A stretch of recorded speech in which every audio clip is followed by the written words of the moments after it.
టాబ్లెట్లు తరచుగా వాడుతున్నారా? ఒక నిమిషం ఆగండి. ఈ విషయం తెలుసుకుంటే మీరు నిజంగా ఆశ్చర్యపోతారు. గ్యాస్ సమస్యలకు అసలు కారణం ఏంటో మీకు తెలుసా? చాలామంది చేస్తున్న ఒక చిన్న తప్పే దీనికి కారణం. ఓకే, తిన్న వెంటనే కడుపు ఉబ్బిపోతుంది కదా, గ్యాస్ వల్ల చాలా అసౌకర్యంగా అనిపిస్తుంది.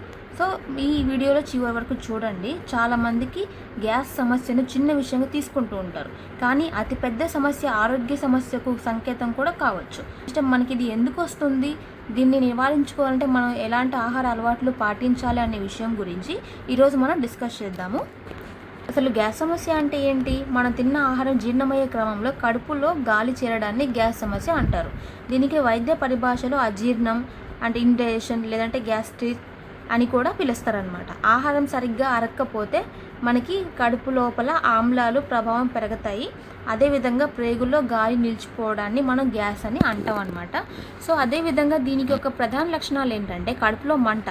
అది కూడా ఏంటంటే ఛాతీ కింద లేదంటే కడుపు పై భాగంలో విపరీతమైన మంటగా అనిపిస్తుంది అనమాట చాలామందికి. ఇంకొకటి ఏంటంటే కడుపు ఉబ్బరంగా అనిపిస్తుంది. చాలా వరకు ఏం తినకపోయినా కూడా కడుపు నిండుగా బరువుగా ఉన్నట్టు అనిపిస్తుంది. ఇంకొంతమందికి విపరీతమైన తేన్పులు వస్తుంటాయి. తరచుగా పుల్లటి తేన్పులు రావడం మరియు నోట్లోకి నీరు ఊరడం ఇవన్నీ కూడా దీని యొక్క లక్షణాలు అనమాట. సో చాలామందికి ఎక్కువ ఈ మూడు ఉంటాయి. అదేవిధంగా నొప్పి మరియు అసౌకర్యం కూడా ఉంటుంది. అంటే గ్యాస్ సమస్య వల్ల కేవలం కడుపు నొప్పి మాత్రమే కాకుండా వేరే సమస్యలు కూడా ఉంటాయన్నమాట. చాలామందికి ఏంటంటే వికారం మరియు వాంతులు రావడం, తలనొప్పి మరియు నీరసం, ఆకలి మందగించడం, ఛాతిలో నొప్పి. కొంతమంది ఛాతిలో నొప్పి రాగానే గుండెపోటేమో అని చెప్పేసి భయపడుతూ ఉంటారు. గ్యాస్ వల్ల కూడా మనకి ఛాతిలో నొప్పి అనేది వస్తూ ఉంటుందన్నమాట. సో గ్యాస్ సమస్యకు అసలు కారణాలు ఏంటంటే మన యొక్క లైఫ్ స్టైల్ చేంజ్ అయిపోయింది. ఎందుకంటే మనం ఉన్న హడావిడి బిజీ లైఫ్లో ఏం చేస్తున్నామంటే మన ఆహార అలవాట్లే మార్చేసుకుంటున్నాం అనమాట. టైంకి తినకపోవడం ఇవన్నీ కూడా మన లైఫ్ స్టైల్ని దెబ్బతింటున్నాయి అనమాట. హానికరమైన ఆహారాలు కూడా తింటున్నాం. మనం ఫాస్ట్ ఫుడ్ తినడం, అదేవిధంగా మనకి మసాలా పదార్థాలు, ఎక్కువ కారము, నూనెలో వేయించిన తిండ్లు ఇవన్నీ కూడా కడుపులో ఏంటంటే యాసిడ్ని పెంచేస్తాయి అన్నమాట. అదేవిధంగా జంక్ ఫుడ్ తింటారు చాలామంది. జంక్ ఫుడ్, సోడాలు, cool drinks, so pizza, burger ఇలాంటివి కూడా అన్నీ కూడా మనకి జీర్ణం అవడం చాలా కష్టం. మనం ఎక్కువ కూడా అవే తింటుంటాం. దానివల్ల మనకి గ్యాస్ ట్రబుల్ వచ్చేస్తుంది అనమాట. అదేవిధంగా మన యొక్క అలవాట్లు ఏముంటాయి చెప్పండి? ఆ సమయానికి అసలు భోజనం చేస్తున్నారు ఏ ఒక్కరైనా ఈ రోజుల్లో? చాలామంది టైంకి తినట్లేదు. టిఫిన్ కానీ, మధ్యాహ్నం లంచ్ కానీ, డిన్నర్ కానీ మనం టైంకి తీసుకోవాలి. అదేవిధంగా పడుకునే ముందు భారీగా తింటుంటారు చాలామంది. అదేవిధంగా మనకి స్మోకింగ్, డ్రింకింగ్ ఉన్న వాళ్ళకి, అదేవిధంగా మానసిక ఒత్తిడి మరియు ఆందోళన, స్ట్రెస్ ఫీల్ అవ్వడం, అలాగే వేగంగా ఆహారాన్ని నమలకుండా మింగడం. చాలామంది ఫాస్ట్ తినేస్తారు, అలాగే తక్కువ నీళ్ళు తాగుతూ ఉంటారు అనమాట. సో ఇలాంటి మన యొక్క లైఫ్ స్టైల్ వల్ల ఏమవుతుంది, మనకి ఎక్కువ కూడా గ్యాస్ ట్రబుల్ వచ్చేస్తుంది. చూడండి మన భారతదేశంలో ఎంతమందికి ఉందో. సో నగరవాసులకి 70% మందికి ఉంది. వారానికి ఒకసారి నొప్పి 59% మందికి వస్తుంది. అదేవిధంగా దీనివల్ల మలబద్ధకం సమస్య కూడా పెరుగుతూ ఉంది. 22% ఉందన్నమాట. ఇది సర్వేల ప్రకారం ఏంటంటే నలుగురిలో ఒక ముగ్గురికి ఏదో ఒక జీర్ణ సమస్యతో బాధపడుతూ ఉన్నారు. చూడండి ఎంతమందికి ఉందో. అదేవిధంగా మనకి ఇంటి చిట్కాలు, మనం ఇంట్లో చిట్కాలు వాడుకుని కూడా మన గ్యాస్ నుంచి ఉపశమనం పొందొచ్చు.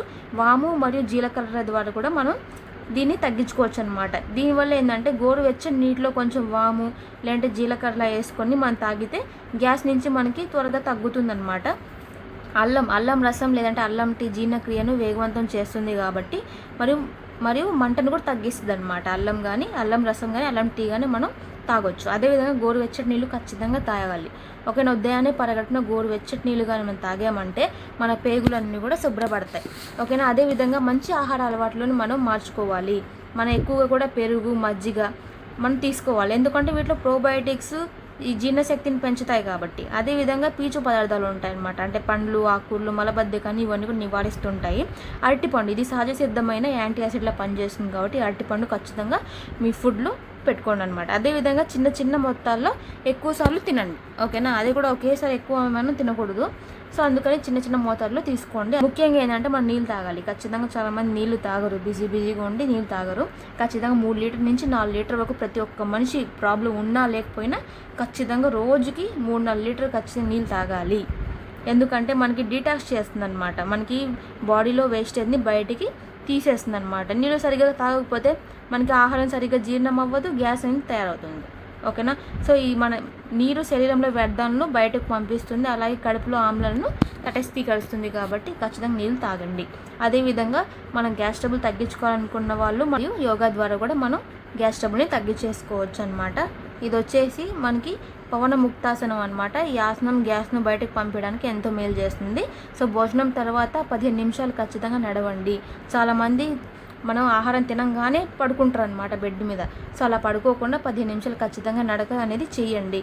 అదేవిధంగా వజ్రాసనం వేయడం వల్ల కూడా మనకి జీర్ణక్రియ మెరుగుపడుతుంది. అలాగే శారీరక శ్రమ వల్ల పేగులు కదలిక పోతాయి. కాబట్టి ఖచ్చితంగా మీరు దీన్ని పాటించండి. నివారించాల్సిన పనులు ఏంటంటే, మనం చాలామంది రాంగ్ లైఫ్ స్టైల్ ముందుకు వెళ్తూ ఉన్నాము.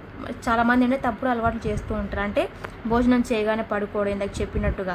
సో అదేవిధంగా మనం స్ట్రాతో తాగడము. సో ఇది స్ట్రాతో తాగడం వల్ల ఏంటి, అధిక గాలి మనం మింగేస్తుంటాం. కాబట్టి చూయింగ్ గమ్ నమలడం, చాలామంది చూయింగ్ గమ్ నములుతూ ఉంటారు. దానివల్ల కూడా కడుపులోకి గాలి అనేది చేరిపోతుంది అనమాట.